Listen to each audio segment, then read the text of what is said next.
Kekayaan 17,4 miliar rupiah, ini sosok Ati Pramuji Hastuti, Kadinkes Banten viral.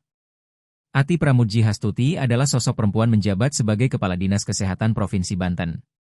Ati dikenal luas sebagai aparatur sipil negara, ASN, terkaya di lingkungan pemerintah provinsi, Pemprov, Banten, dengan total harta kekayaan yang mencapai 19,4 miliar rupiah. Perjalanan akademis Ati sangat mengesankan. Ia menyelesaikan pendidikan menengah atas di SMA BPII Bandung. Setelah itu, ia melanjutkan kuliah di S1 Fakultas Kedokteran Universitas Tarumanagara, S2 Manajemen Administrasi Rumah Sakit di Universitas Respati Indonesia, S3 Administrasi Publik di Universitas Pajajaran. Ati mulai menjabat sebagai Kepala Dinas Kesehatan Provinsi Banten sejak 27 September 2019, setelah mengikuti proses seleksi terbuka dan lolos sebagai pejabat eselon 2 di lingkungan Pemprov Banten yang saat itu dipimpin oleh Gubernur Wahidin Halim. Sebelumnya, Ati merupakan pejabat di lingkungan pemerintah Kota Tangerang.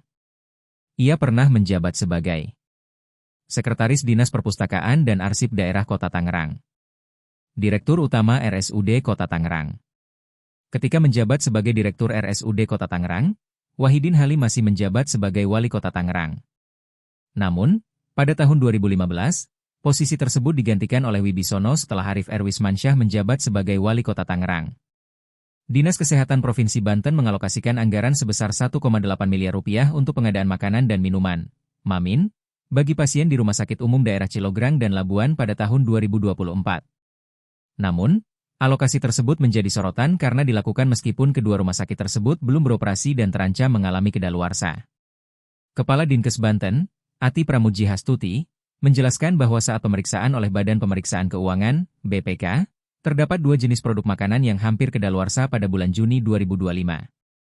Ada dua jenis produk yang saat BPK memeriksa belum kedaluarsa, tetapi hampir kedaluarsa di bulan Juni 2025, ungkapnya dikutip dari Kompas.com, Kamis, 22 Mei 2025. Pengadaan MAMIN untuk kedua rumah sakit tersebut dilakukan karena dalam Rencana Pembangunan Jangka Menengah Daerah, RPJMD, Pemprov Banten, kedua rumah sakit tersebut dijadwalkan untuk beroperasi pada tahun 2024. Rencana ini juga dipicu oleh desakan masyarakat setempat kepada penjabat Gubernur Banten saat itu, yang menginginkan pelayanan kesehatan yang lebih dekat. Namun, rencana pengoperasian kedua rumah sakit pada tahun 2024 terpaksa dibatalkan karena belum tersedianya sumber daya manusia, SDM, yang memadai. Sehingga, pengadaan MAMIN dilimpahkan pada APBD Perubahan, jelas Ati.